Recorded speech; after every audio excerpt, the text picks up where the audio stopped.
करेंगे और उनके विचारों के बारे में, उनके आदर्श के बारे में। आज गांधी जयंती के अवसर पर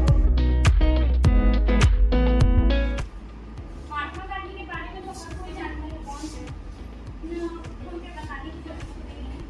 मोहनदास करमचंद गांधी का जन्म 2 अक्टूबर 1896 को भारत के पश्चिमी तट पर एक तटीय शहर पोरबंदर में हुआ था। पोरबंदर में उस समय बम्बई प्रेसिडेंसी में भारत के तट एक छोटी सी रियासत काठियावाड़ी में हुआ था उनका जन्म।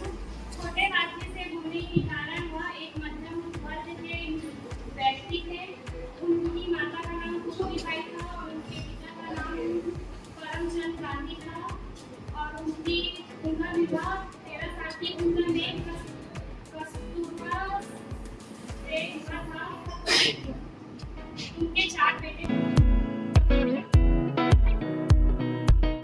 काठियावाड़ में कई छोटे राज्यों में से एक था। उनका जन्म एक मध्यम वर्गीय परिवार में हुआ था।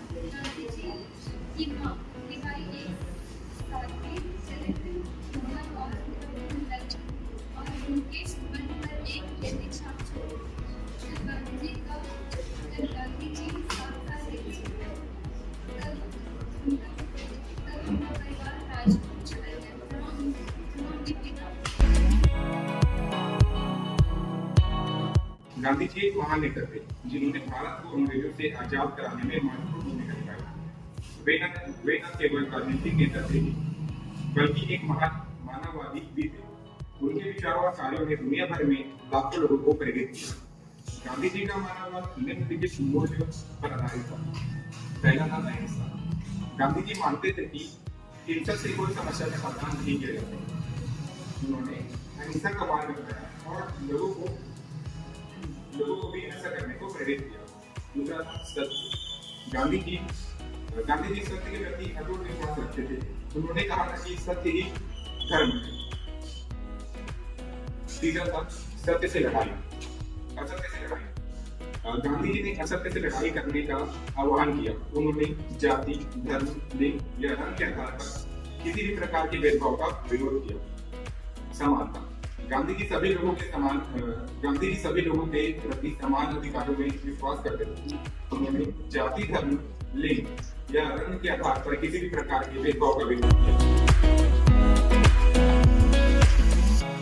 आज का जो दौर चल रहा है, जो मिडिल ईस्ट में जो कॉन्फ्लिक्ट चल रहे हैं, उसमें मुझे लगता है कि ये जो आदर्श महात्मा गांधी के वो तो अपनाने ही चाहिए।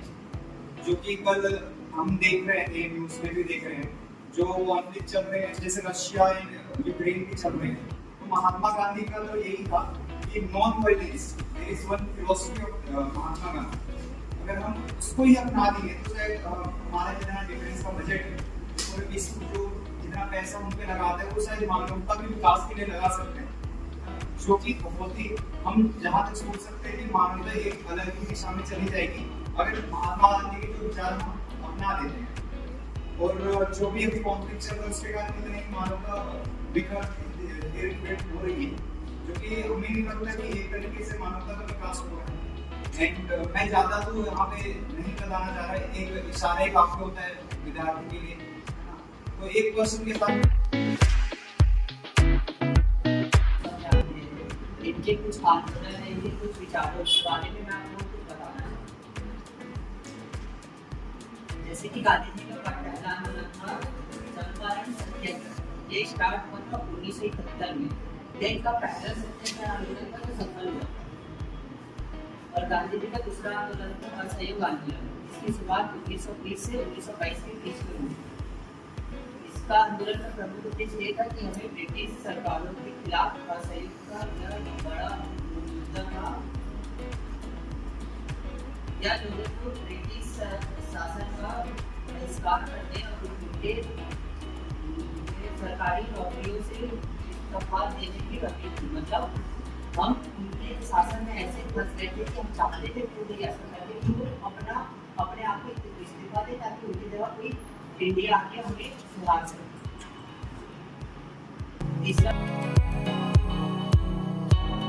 गांधी जी मानते थे कि शरीर सेवा के लिए प्राप्त है और निर्णय आपका दर्शन।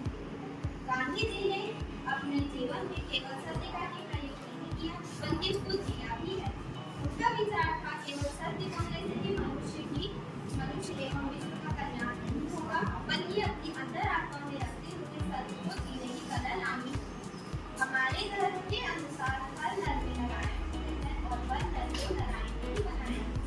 कई बार नारायण स्वयं नर का रूप धरकर भी हमारे सामने आ अतः जब हम नारायण के बनाए नर की सेवा करते हैं तो हम नारायण की सेवा करते हैं। उनका नाम था मोहनदास करमचंद गांधी। वो हमेशा सत्य बोलते थे और उन्होंने देश की लड़ाई के लिए, देश की आज़ादी के लिए खूब लड़ाई करी। उनके साथ उन्हें देश का राष्ट्रपिता माना गया। उनके साथ जवाहरलाल नेहरू, सुभाष चंद्र बोस आदि। मेरे तो 3 बात आती है, अहिंसा, सत्य और टॉलरेंस। तो अब हमारी जनरेशन में हम सोचते हैं कि गांधी अहिंसावाद है, इतना बोली है, अहिंसा का रास्ता क्यों अपनाएं। अब ये लोग सोचते हैं, पर एक्चुअली देखेंगे कि अहिंसा का पीछे का पूरा जो थिंकिंग हो गया। हम भारत देश मुट्ठी भर अंग्रेज आके रुपए लूट। अगर बैटल ऑफ पलासी हुआ था तब हुआ था 1957 का आंकड़ा ऊपर नीचे हो सकता है, पर मुट्ठी भर अंग्रेज आके इतनी सारी सेनाओं को भूखे टेका। तो गांधी जान गए थे कि हिंसा का रास्ता अपना के अगर उनको जीतना होता तो हम समय जीते। और एक और कि हिंसा का अपना अपना ही नहीं सकते, एक के बाद एक भूखमरी हो रहा था। आपके जितने हमारे देशवासी तो भूख से मर रहे थे तो लड़ेंगे कहां से। तो इसलिए उनका अहिंसा का रास्ता